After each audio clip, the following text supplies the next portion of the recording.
প্রিয় দর্শক, আসসালামু আলাইকুম। আমি আবারও চলে আসলাম। ছাদের রড বাঁধাই মোটামুটি শেষ পর্যায়ে, এটা সিঁড়ি হয়ে গেছে। আমি এখন দেখাবো ফুলফিল ছাদের কাজ কমপ্লিট, বাঁধাইয়ের কাজ কমপ্লিট, জাল বাঁধার কাজ কমপ্লিট। আপনারা দেখতে পাচ্ছেন আমি এখন ছাদের উপরে আছি। সিঁড়ির কাজও কমপ্লিট। এটা পাঁচতলা ফাউন্ডেশনের কাজ, সিঁড়ি হয়ে গেছে, রড বাঁধাইয়ের কাজ শেষ, সাইডে বাটাম মারার কাজও শেষ। এই ছাদটা আসলে 6 ইঞ্চি ঢালাই হবে।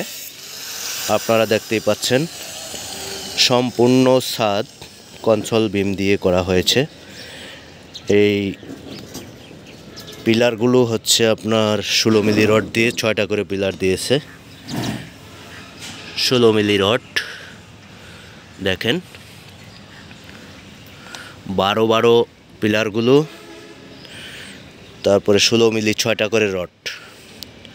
কনসোল বিমের মধ্যে দেখেন, আমি আপনাদেরকে দেখাই, কনসোল বিমের মধ্যেও 16 মিলি করে 6টা করে রড বাঁধাই করা আছে।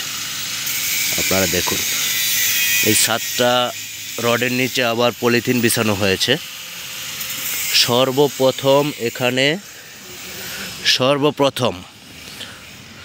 সর্বপ্রথম দেওয়া হয়েছে টিন দিয়ে সেন্টারিং করার পরে সেখানে আবার টিনের ঢেউগুলো সমান করার জন্য বিট বালু দিয়েছে। বিট বালুর উপরে আবার পলিথিন দেওয়া হয়েছে, পলিথিনের উপরে আবার মোটা কার্টন দেওয়া হয়েছে। এই কার্টনের উপরে আবার পলিথিন বিছিয়ে এইভাবে জালগুলো বাঁধা হয়েছে। দেখেন, আমি পুরো ছাদটা আপনাদেরকে ঘুরিয়ে ঘুরিয়ে দেখাই।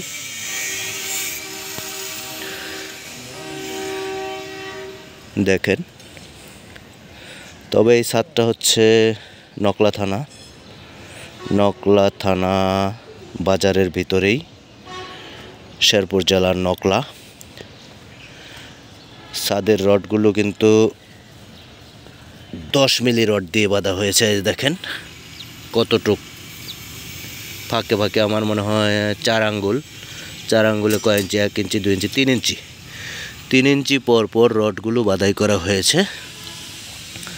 আর এখানে ডাবল জাল দেওয়া হয়েছে। আবার মাঝখানে এটা, ভাই মাঝখানে একটা জালকে, হ্যাঁ এটা আপনার চকি, তাহলে ওই মাঝখানেটা থাকবে এক লেয়ার।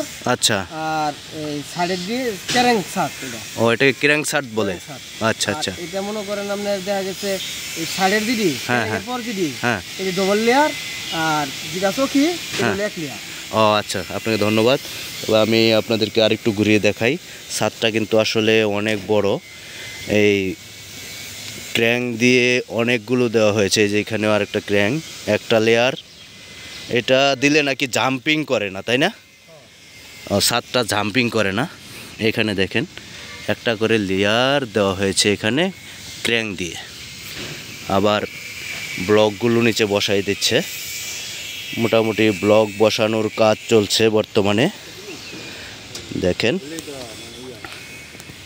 এই ছাদটা কেমন শক্তিশালী হবে, আপনারা যারা বিল্ডিংয়ের কাজ করেন, ইঞ্জিনিয়ার আছেন বা কন্ট্রাক্টর আছেন, তারা একটু আমাকে জানাতে পারেন। দেখেন ব্লক দেওয়ার কাজ মোটামুটি শেষ পর্যায়ে। এখন বাকি শুধু ঢালাইয়ের জন্য। যখন ঢালাই হবে আমি আপনাদেরকে আবার দেখানোর চেষ্টা করব ঢালাইটা কেমন হচ্ছে। ছাদটা কিন্তু আসলে আমার মনে হয় রিক্সি হয়ে যাবে, কারণ টিন যেহেতু নিচে দেওয়া হয়েছে। টিন দেওয়ার পরে ছাদটা কি কোনো রকম জাম্পিং করবে কি না এটা আমি জানি না। তবে অনেকেই বলতেছে এটা 20-30 বছর আগে এরকম টিন দিয়েই সেন্টারিং করা হতো। তবে মালিকের অনেকগুলো টিন থাকার পরে এই সেন্টারিংটা করা হয়েছে কাঠের পরিবর্তে টিন দিয়ে। তবে ব্লক ফিটিং করা হচ্ছে। দেখেন ব্লক দেওয়া হয়েছে নিচে।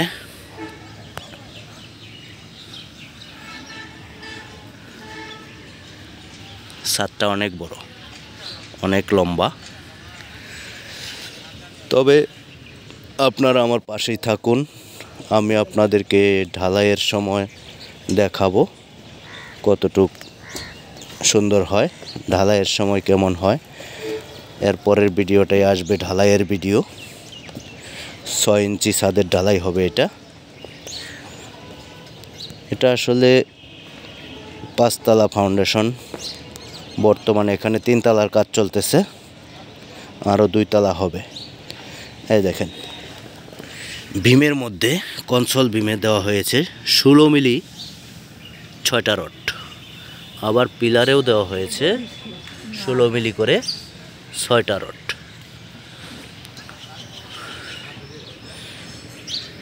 তবে নকলা বাজারে সকলেরই জায়গা কম থাকার কারণে সবাই উপরের দিকে ওঠার চেষ্টা করতেছে। জনসংখ্যা বৃদ্ধির কারণে সবাই 3 তলা 4 তলা 5 তলা এরকম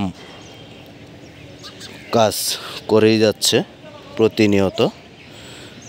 তবে আপনারা আমার জন্য দোয়া করবেন, আমি পরবর্তীতে আপনাদেরকে এরকম ভিডিও উপহার দিব, কনস্ট্রাকশনের কাজগুলো দেখাবো। তবে এই দেখেন, সিঁড়ির কাজটাও কিন্তু মোটামুটি এই ছাদের সাথেই ঢালাই হয়ে যাবে। আমি সিঁড়িটা আপনাদেরকে দেখাই, ধাপ দিয়ে সিঁড়ি করে রাখছে, ঢালাইটাও একসাথেই হবে। এই দেখেন, সিঁড়ির কাজটাও মোটামুটি হয়ে গেছে। তবে দর্শক, আমি আপনাদেরকে নিচে একটু দেখাই, সেন্টারিংয়ের নিচের বিষয়টা কেমন।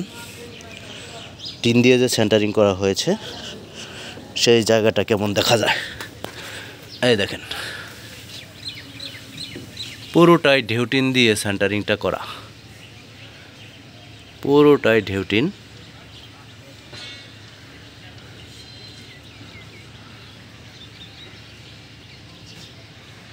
আপনারা ভালো থাকবেন, আমার জন্য দোয়া করবেন। আজকের ভিডিওটা এই পর্যন্তই। আল্লাহ হাফেজ।